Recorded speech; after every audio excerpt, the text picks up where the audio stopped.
Shalom. First and foremost, I want to give all praises, honor, and glory unto Yahweh, Bahashem, Yahweh Shai, Bahashem, Rachakodash. Double honors to the apostles of Great Millstone, and peace and salutations to the Akim who are tuning to these videos. In this video, I want to just go over a few precepts and a notion that as we're out there on the highways and hedges, not a lot of our people are listening, and only 1/3 of the nation of Israel, which is the so-called blacks, Latinos, Native Americans, who are the real Hebrew Israelites that the scriptures are speaking about. This all pertains to this group of people. 2/3 are not going to endure the chastisements and judgments that are about to take place on this earth because they disregarded and disobeyed the messages of Yahweh Bashim Yahweh Shai. And I was reading Ezra's the book of Second Ezra the other day, and did a video, read those precepts because all these precepts apply to the 2/3. And mainly, what I was meditating on today was that you have all these things in the news speaking about wars and rumors of wars. You got crazy people going to the 33rd floor of a building and offing themselves, causing a whole bunch of chaos and distress in the news. You got like these wars, and then also the advancements of Esau's technology pertaining to the MOTB. Yeah, you don't see none of these people going in on this. Really, you only see this amongst us, the Great Millstone members, who are under that banner, actually speaking these things and sounding that alarm.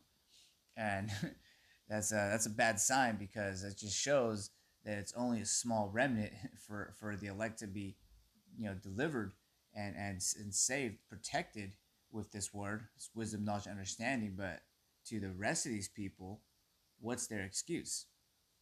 Well, ultimately, the Heavenly Father marked them because they disregarded His messages. They don't want to hear these things, and then they also don't regard what's really taking place in the news. And you're only seeing how we're equating everything that's happening in the news to the scriptures here at Great Millstone. I don't see anyone else doing it. I don't see anyone who are under different banners really going in on prophecy. And that's a precept that we go into all the time. We really sound like a broken record, like in Revelation 19, because this is the testimony of Yahweh Shai, the spirit of prophecy. And we're going to continue speaking these things. And first precept I wanted to read to get into the spirit of that is in Amos 6:1, really speaking against the 2/3 of the nation of Israel. And I'm thinking too, because I have a few precepts, but this is a big lesson. This is a chapter, a topic, I should say, that's in almost every chapter of the Bible.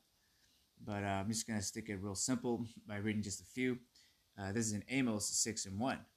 Woe to them that are at ease in Zion and trust in the mountain of Samaria, which are named chief of the nations to whom the house of Israel came. And so right there is saying, woe to them that are in ease in Zion. And a lot of these people are at ease in this world. And really, we're speaking about the nation of Israel. You got the nation of Israel, so-called blacks, Latinos, Native Americans, the 2/3, we have to specify. They're in the forefront of wickedness. They're the main reason why the society is crumbling. It's why the judgment is just deserving. Because here, this is the nation of Israel is supposed to be a representation of righteousness. Yet they are the most backward people because they disregard the message of Yahweh Bashem Yahweh Shai. So therefore, we're blowing the trumpet. They disregard it. What's saying here in the scriptures, woe to them that are at ease in Zion.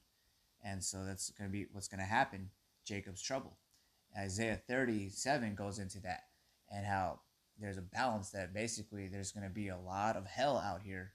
The nation of Israel is going to go into a time like never was before, that it's going to be pretty tough out here. It's really all I got to say. And that those who choose to receive this message, who are adhering to Yahweh Bashim Yahweh Shai, who don't trust in these chariots that the society has, we don't look forward to the MOTB and all of its advances. Those are the elect of the nation of Israel, who are gathering so that we could basically protected in these times. We're getting ready for the wedding, and none of these people are. Like the parable, 5 virgins were wise, and the other 5 were foolish. The foolish ones represent the 2/3, because in this time, you're supposed to pretty much, with all that getting, get understanding. You got all these things in the news, and then no excuse even. You can see how this all lines up to biblical prophecy. But nonetheless, the nation of Israel is a rebellious house. And so I got these 2 precepts. I'll start here in Isaiah 30 and verse 1. It says, woe, just like how I just started in Amos 6 and 1. Woe to them that are at ease in Zion. And so jumping into Isaiah 30 and 1, it says, woe to the rebellious children, saith the Lord, that take counsel, but not of me, and that cover with a covering, but not of my spirit, that they may add sin to sin. And you can go into another precept. One we like to go into also is in John 3, where it speaks about men loving darkness rather than light because their deeds were evil. And that's our people. The main people who are coming up against us is the 2/3 of the nation of Israel. Yeah, you got a few heathens there coming up against us, making whatever bogus claims they got, but ultimately the ones who are they're coming with that fervent energy to try to shut us up, like as the scripture says, they pretty much want us to speak smooth things, and they want us to shut our mouths up. These are the people that were killing the prophets in the past. But this ultimately is the last call for that. This is the last go around for them to be able to be wicked like that, to be able to disobey Yahweh B'Shem Yahushai. Because in the kingdom, every knee is going to bow down to Yahweh B'Shem Yahushai. Everybody is going to understand our status in this world, Yasharallah. And how is it that right now, in these times, the 2/3 are doing anything and everything to push away from Yahweh B'Shem Yahushai? That's why the 2/3 got to get cold. This house is going to get sieved, and the least grain, which is speaking about in Amos 9, that's the elect. Those are the ones who are standing stiffly for his name. And I'll just continue reading this. Isaiah 30 and 1. Woe to them, woe to the rebellious children, saith the Lord, that take counsel, but not of me, and that cover with a covering, but not of my spirit, that they may add sin to sin. And really, like these people, 2/3, the reason they're not going up against the society or speaking righteousness, standing stiffly, standing in great boldness, is because they love the society. They have covered themselves with the spirit of Esau, Edom, and Babylon. And for that, they're going to get judged pretty much. So from verse 2, it says that walk to go down to Egypt, and have not asked at my mouth to strengthen themselves in the strength of Pharaoh, and to trust in the shadow of Egypt. And just in before times, like when we left the land of Egypt, in the times of Exodus, Numbers, and Deuteronomy, the rebellious house at that time that were in the wilderness because of their disobedience, it was nothing but judgments. And they were pretty much stiff-necked, hard-headed. And when they were cursing out Moses, they wanted to speak to Yahweh.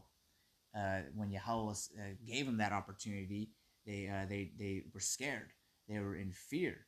Pretty much they didn't like even the fact that they had to basically cleanse themselves before they had to do that. And ultimately, none of our people, the 2/3, are not coming right to Yahweh B'Shem Yahushai. They're not proper. Like if this is a wedding, these people don't have their RSVPs. They're at a uniform.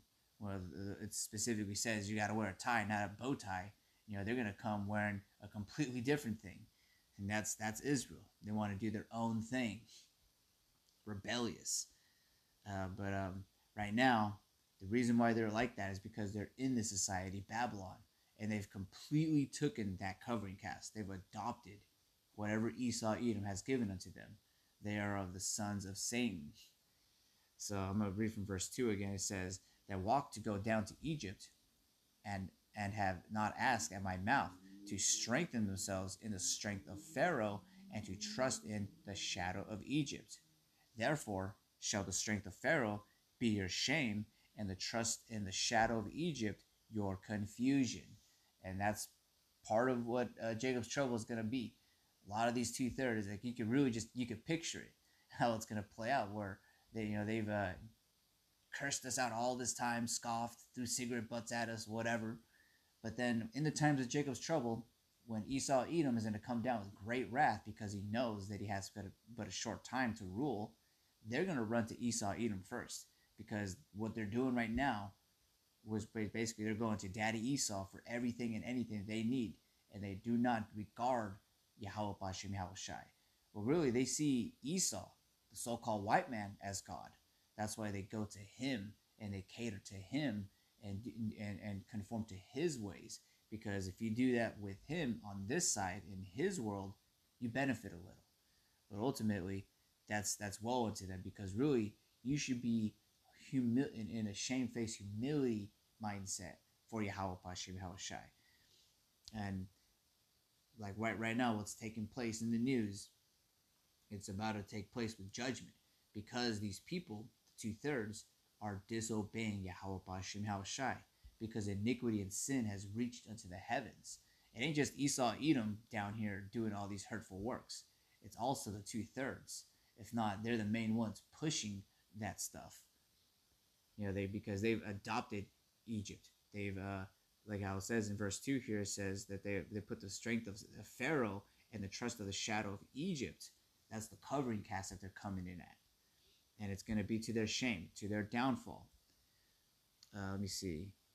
I'll read from verse 3 again. It says, therefore shall the strength of Pharaoh be your shame, and the trust in the shadow of Egypt your confusion. And it's basically going to be like the time where Ezekiel said, then shall you know that there has been a prophet among you. We were telling you not to trust this guy. We were going into that in the book of Sirach. Never trust thine enemy. You can see all these looming technologies with the MOTB. I could have made a video on the MOTB because I was reading a few articles. Esau Edom is really getting a lot of advancements with that technology, cutting edge technology, getting ready to put it in to the 2/3. They love that covering cast.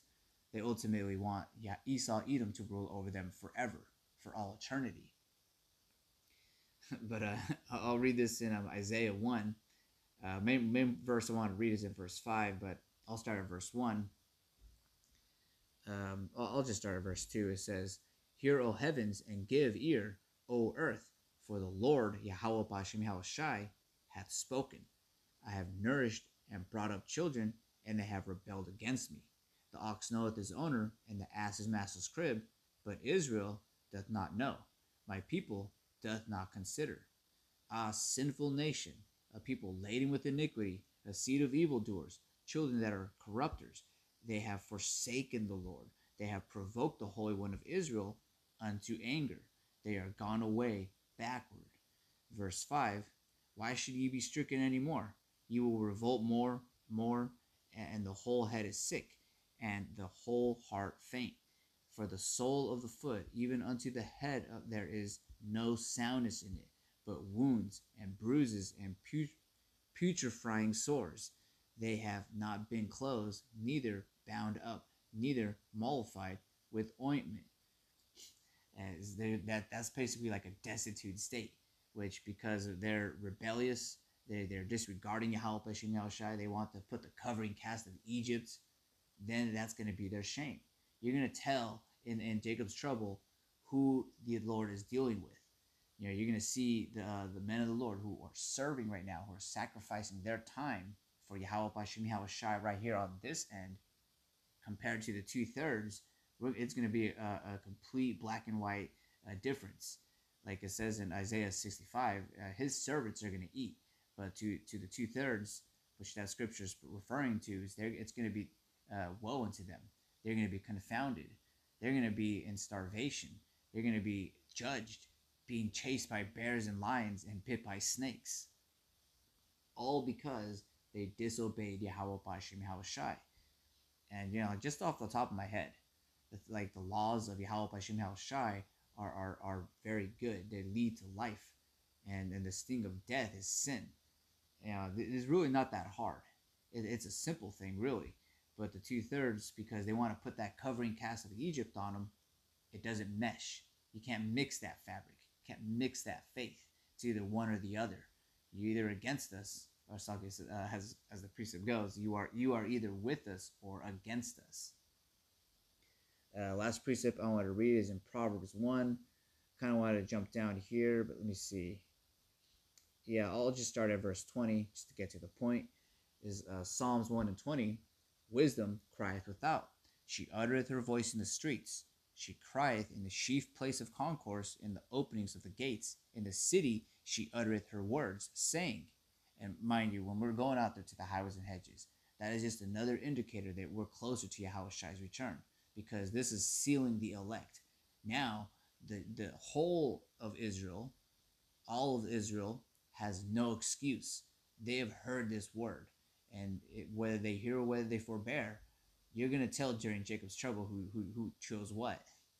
So from verse 21 again, she crieth in the chief place of concourse, in the openings of the gates. In the cities she uttereth her words, saying. Because there's no excuse now. We're all over the place. You can't turn the corner without bumping into a group of Israelites at this point.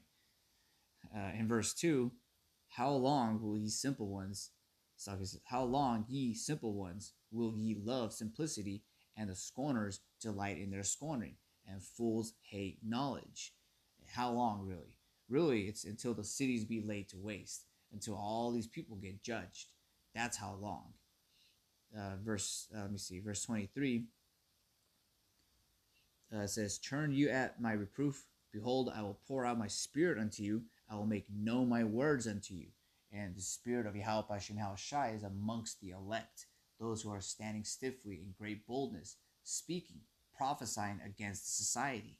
You literally have no excuse at this point. And it says, I will make known my words. Everyone knows what's going on now, or at least you'd want to. You don't want to pretend you don't know what's going on. It's the end of the world.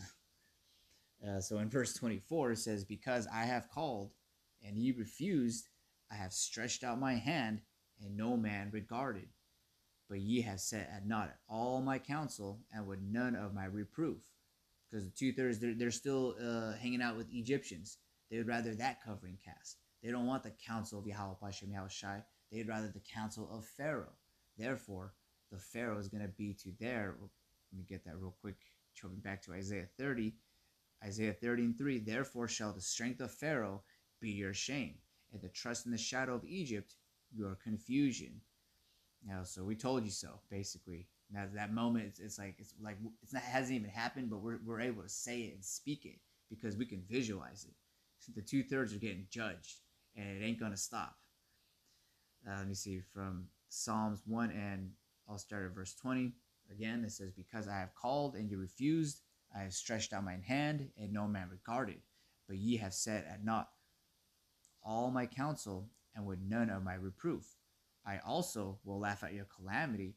I will mock when your fear cometh. When your fear cometh as a desolation, and your destruction cometh as a whirlwind, when distress and anguish cometh upon you, then shall they call upon me, but I will not answer. They shall seek me early, but they shall not find me.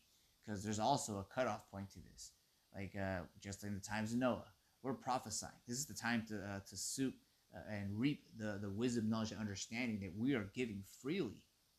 But they're disobeying us. They would rather listen to the Pharaoh of Egypt. Whatever Donald Trump got to say, that's when the 2/3 tune in, even if they hate the guy. But just ultimately just proving, that these people, they're not going to get it. We're going to move on. We did our job. We told you the message. Now get ready for judgment. That's what we say to the 2/3. We are really more concerned about the hopeful elect, those who want to come to Yahweh Hashem Yahushai's wedding. If you don't want to come to this wedding, you don't have to come. The RSVP is sent to you so that you can come and get ready for this wedding. But if you are late to that, if you're not punctual on that, if you're not focused on that, well, then that's on you. The back to that parable, the 5 virgins, they were wise. They had their oil. They were prepared for this wedding. But the 2/3, they were just dragging their feet. They were doing whatever they were doing before this wedding. They weren't focused on this wedding. So for that, they're going to be judged. Let me see. Back in Proverbs 1, and 40 or verse 28 again, it says, "Then shall they call upon me, but I will not answer. They shall seek me early, but they shall not find me. For that they hated knowledge and did not choose the fear of the Lord." They chose Egypt. They chose Pharaoh. They chose whatever wicked shit that this society had to offer rather than Yahweh B'Hashem Yahushai. Verse 30, "They would none of my counsel. They despised all my reproof. Therefore shall they eat the fruit of their own way and be filled with their own devices. For the turning away of the simple shall slay them, and the prosperity of fools shall destroy them. But whoso heareth unto me shall dwell safely, and shall be quiet from fear of evil." So there's that balance again. We're condemning the 2/3, but then we're also speaking about the good news. Those who have ears to hear, rest with us, rest with Yahweh B'Hashem Yahushai, and He'll help you. He'll take care of you in these times. But to the 2/3, woe unto them, because they chose Egypt. With that, I want to give all praises, honor, and glory unto Yahweh B'Hashem Yahushai, B'Hashem Rachakodash. Shalom Akim.